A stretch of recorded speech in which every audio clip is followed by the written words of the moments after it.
नमस्कार स्टूडेंट्स, मेरा नाम है सर्वेश कौर और हमेशा की तरह आप सभी का मेरे यूट्यूब चैनल में बहुत बहुत स्वागत। स्टूडेंट्स, आज इस वीडियो में जो है हम लोग ट्रायंगल चैप्टर का एमसीक्यू पढ़ेंगे और उसके साथ साथ जो है उसको समझने और सॉल्व करने की कोशिश करेंगे। तो इस वीडियो में जो है ट्रायंगल चैप्टर से 10 एमसीक्यू हम लोग जो है देखेंगे।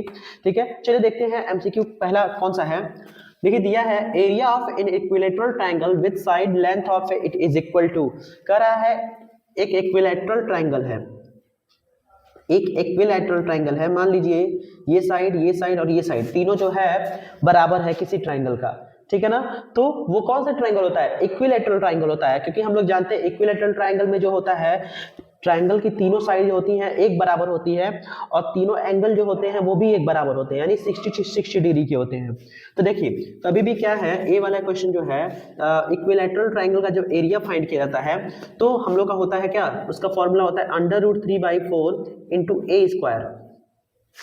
ठीक है, तो यहाँ हम लोग का फाइनली जो ऑप्शन नंबर जो है चौथा वो हम लोग का करेक्ट हो जाएगा, √3/4 ए स्क्वायर। ठीक है, सेकंड क्वेश्चन है D and E are the mid points of side A B and A C of triangle A B C. हम लोग को एक ट्रायंगल बनाना है। ठीक है, कुछ इस तरीके का ट्रायंगल और इसके मिड पॉइंट दिखाने हैं। मिड पॉइंट जो है वो कौन है? डी और ई है। तो मान लीजिए ये मिड पॉइंट है डी ई और ये ट्रायंगल था ए बी सी। तो कहा क्या रहा है कि BC जो है 6 सेंटीमीटर है, BC 6 है, 6 सेंटीमीटर जो है BC है। ठीक है, BC 6 सेंटीमीटर है। अगर DE BC के पैरेलल है तो DE की वैल्यू फाइंड करिए, DE कितना होगा।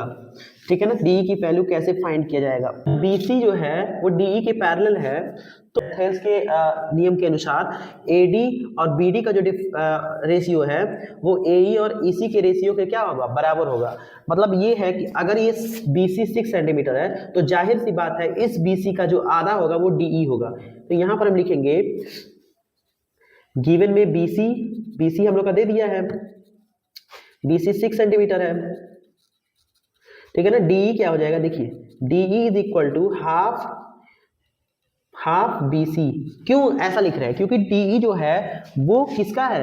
ये BC जो है AB जो है इसी का मिड पॉइंट है ना। कहने का मतलब क्या है कि मिड पॉइंट का मतलब क्या है, ये एक तरह से जो है वो काटा गया, लिखा है यहाँ DE जो है मिड पॉइंट है। क्या है?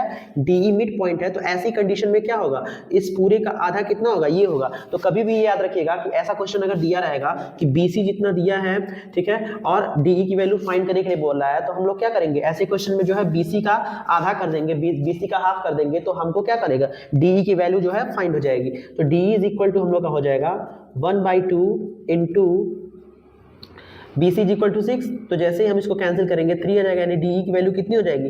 3 सेंटीमीटर। तो फाइनली हम लोग का जो आंसर आ जाएगा वो आएगा 3 सेंटीमीटर, यानी ऑप्शन नंबर बी जो है क्वेश्चन नंबर 2 का वो सही रहेगा। स्टूडेंट, तीसरा क्वेश्चन है the diagonal of a rhombus are 16 centimetre and 12 centimetre in length, side of rhombus in length is. ठीक है, देखिए कैसे इसको पहले एक रोम्बस खींच लेते हैं। जैसे देखिए मान लीजिए एक रोम्बस है, ठीक है, ये कुछ इस तरीके का मान लीजिए एक रोम्बस है। हम सभी लोग जानते हैं कि रोम्बस की चारों साइड्स जो होती है वो क्या होती है? बराबर होती है। लेकिन जो डायगोनल्स होते हैं, ठीक है ना, वो भी एक दूसरे को काटते हैं, तो लेकिन एंगल्स जो होता है इसका वो एक बराबर नहीं होता है। ठीक है, अब देखिए यहाँ पर क्या करना है, डायगोनल्स यहाँ से लेके यहाँ तक जो दिया है, एक दिया है कितना? 16। तो समझ लीजिए ये A है, B है, C है, D है।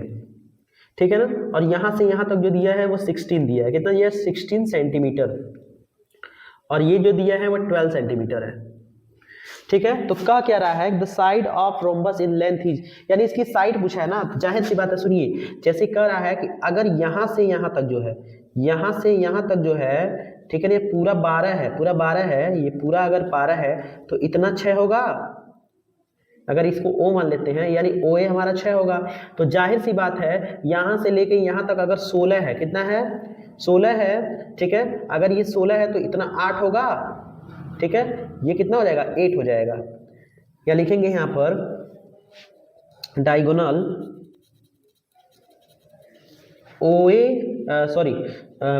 AC is equal to 12 centimetre and OD is equal to ये BD is equal to 16 centimetre. ये हो गया। अब क्या करना है, इसको देखिए OA की वैल्यू निकालेंगे। OA इज इक्वल टू क्या लिखेंगे, OA is equal to AC upon 2, यानी हो जाएगा क्या, AC अपॉन 2 करेंगे यानी 12 अपॉन 2 यानी 6 सेंटीमीटर। और BD OB, ठीक है ना, OB जो है वो कितना हो जाएगा, OB is equal to BD upon 2, तो 16 अपॉन 2 यानी 8 सेंटीमीटर। अब देखिए हमको जो है ये बेस के फॉर्म में मिल गया, परपेंडिकुलर के फॉर्म में मिल गया, दोनों के बीच के 90 डिग्री का एंगल बन रहा है। तो देखिए यहाँ पर भी बेस हो गया, परपेंडिकुलर ये हाइपोटेनस। तो हम लोग जानते हैं क्या होता है, चारों साइड बराबर होती है। अगर हम एक साइड का निकालेंगे तो दूसरी साइड, तीसरी साइड, चौथी साइड, यानी चारों साइड जो है वो एक ही बराबर होगा उस एक साइड के, ठीक है ना। तो देखिए यहाँ पर जो है हम लोग निकाल लेते हैं, क्या निकालना हम लोग को, AB निकालना है। तो AB square is equal to OA square plus OB square. तो AB square is equal to, Pythagoras theorem यहाँ पर हम लोग यूज कर रहे हैं। तो देखिए ये हो जाएगा OA की वैल्यू 6 स्क्वायर और प्लस हो जाएगा ये 8 स्क्वायर। तो AB square is equal to 36 और प्लस 64। तो AB इज इक्वल टू हो जाएगा हम लोग का √100, ठीक है ना। AB इज इक्वल टू कितना आ गया, 10, यानी इसकी साइड्स कितनी आई, 10 आ गई। तो हम लोग का फाइनली जो आंसर है 10 सेंटीमीटर, वो क्या हो जाएगा, सही हो जाएगा। चौथा दिया है देखिए, corresponding sides of two similar triangle are in the ratio of 2:3 if the area of the small triangle is 48 centimetre square, find the area of large triangle. देखिए एरिया ऑफ स्मॉल ट्रायंगल को हम लोग मान लेते हैं, area of small triangle को A1 मान लेते हैं, और एरिया ऑफ लार्ज ट्रायंगल को जो है हम लोग A2 मान लेते हैं। तो रेशियो हम इसका निकालेंगे। देखिए रेशियो क्या हो जाएगा इसके लिए, A1 अपॉन A2। तो देखिए कभी भी क्या, corresponding sides of two similar, देखिए कभी भी क्या है कि अगर किसी भी दो अलग अलग जो ट्रायंगल है उसका जो एरिया होता है उनके करेस्पॉन्डिंग साइड के रेशियो के स्क्वायर के बराबर होता है, ठीक है ना। तो अगर इनका करेस्पॉन्डिंग साइड जो भी दिया हुआ है, ठीक है, इनका रेशियो जो भी दिया हुआ है हम लोग को, ठीक है, इसके स्क्वायर के बराबर हम लोग का क्या है, इसके एरिया का जो है रेशियो होगा। A1 upon A2 is equal to हम लोग का हो जाएगा क्या, साइड्स ऑफ स्मॉल ट्रायंगल लिखेंगे, साइड या करेस्पॉन्डिंग साइड भी आप लिख सकते हैं, corresponding side of small triangle और साइड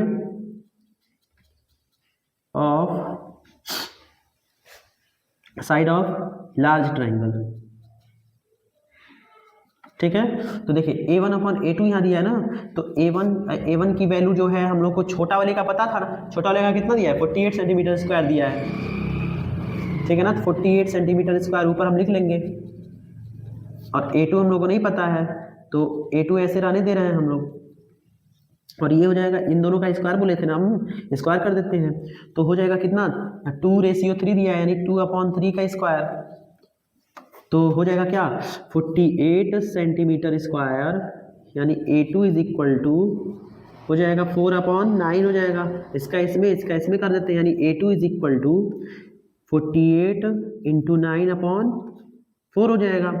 तो 4 का 48 में डिवाइड कर 12, A2 इज इक्वल टू 12 9 जा कितना हो जाएगा, 108। तो यहाँ पर हम लोग का जो है ये ऑप्शन नंबर डी 108 सेंटीमीटर जो है करेक्ट हो जाएगा, ठीक है। एक बार और इसको और समझ लेते हैं। देखिए दोनों ट्रायंगल के एरिया को A1 A2 मान लेंगे, छोटे वाले को जो है A1 मान लेते हैं जो कि दिया हुआ है 48 सेंटीमीटर स्क्वायर का, और बड़े वाले को A2 मान लेंगे। अब देखिए रेशियो क्या कहता है, रेशियो ये कहता है कि दो जो ट्रायंगल हैं उनका जब भी एरिया निकाला जाता है तो उसका रेशियो जो होता है, ठीक है, दोनों ट्रायंगल के करेस्पॉन्डिंग साइड के करेस्पॉन्डिंग साइड्स के स्क्वायर के बराबर होता है। मतलब करेस्पॉन्डिंग साइड जो भी है उनका रेशियो के स्क्वायर के बराबर जो है इनका जो है एरिया होता है, ठीक है। तो A1 अपॉन A2 लिख दिए हम लोग इस फॉर्म में, और करेस्पॉन्डिंग साइड्स क्या था, 2:3 था ना, तो 2:3 जैसे हम लिखे हैं इसका स्क्वायर कर दिए, क्योंकि इसका जो देखो इसका जो मतलब वैल्यू होगा इसके बराबर होगा यहाँ पर। अब इसके बाद क्या किया, 2 का स्क्वायर 4, 3 का स्क्वायर 9, ठीक है। अब इसके बाद जो है इसका इसमें मल्टीप्लाई किए हैं और नीचे गए हैं, तो A2 की वैल्यू जो है हम निकाले हैं, तो 9 का 48 में मल्टीप्लाई करके 4 से डिवाइड किए हैं, तो 4 से 48 में डिवाइड करेंगे 12 9 जा 108 सेंटीमीटर जो है वो सेंटीमीटर स्क्वायर वो बड़े वाले जो है ट्राइंगल का एरिया हो जाएगा। पांचवा क्वेश्चन दिया है, if the perimeter of a triangle is 100 centimetre, the length of two sides are 30 and 40 centimetre, find the length of third side. देखिए ये सिंपल सा है, जब पेरीमीटर दिया है, ठीक है ना, तो हम लोग जानते हैं A B plus B C plus C D, मतलब A B plus B C plus C D, ठीक है, यही होता है। तो अगर इसमें पैरामीटर 100 दिया है तो ए बी की वैल्यू मान लीजिए कि कितना दिया है, ए बी की वैल्यू 30 सेंटीमीटर दिया है, और बी सी की वैल्यू मान लीजिए एक तरह से मान सकते हैं 40 दिया है। तो एक साइड हमको नहीं पता, एक साइड हम कोई भी वैसे तो मान सकते हैं, लेकिन यहाँ पर हम सी डी को देख रहे हैं तो हमको थर्ड साइड हमको पता है, ठीक है ना। तो आप चाहें तो इसको सॉल्व करने के लिए लिख भी सकते हैं कि ए बी जो है इतना हो जाएगा, बी सी इतना हो जाएगा, और थर्ड साइड को आप जो है सी डी मान सकते हो। तो ये देखिए सी डी की जब वैल्यू निकालेंगे तो इन दोनों को जोड़ के इसमें से घटा देंगे, यानी 100 माइनस हो जाएगा 30 और 40 जोड़ेंगे तो कितना 70, तो जैसे ही घटाएंगे हम लोग का कितना आ जाएगा, C D is equal to हो जाएगा 30 सेंटीमीटर। तो फाइनली हम लोग का ऑप्शन नंबर ए जो हो जाएगा 30 सेंटीमीटर हो जाएगा। 6 नंबर क्वेश्चन है, if triangle A B C and D E F, देखिए ये ए बी सी है मान लीजिए, और ये डी ई एफ है, डी ई एफ। अब कह रहा है बी जो है वो 4 सेंटीमीटर दिया है, ए बी 4 सेंटीमीटर दिया है, और डी ई जो दिया है 6 सेंटीमीटर दिया है, ठीक है ना। ई एफ जो दिया है, ई एफ जो है 9 सेंटीमीटर का दिया है, और एफ डी जो दिया है, एफ डी वो 12 सेंटीमीटर का दिया है, ठीक है। तो कह रहा है the perimeter of rectangle A B C क्या होगा। देखिए यहाँ पर इसका और इसका रेशियो, यानी A B upon D E, D E, A B upon D E is equal to B C upon E F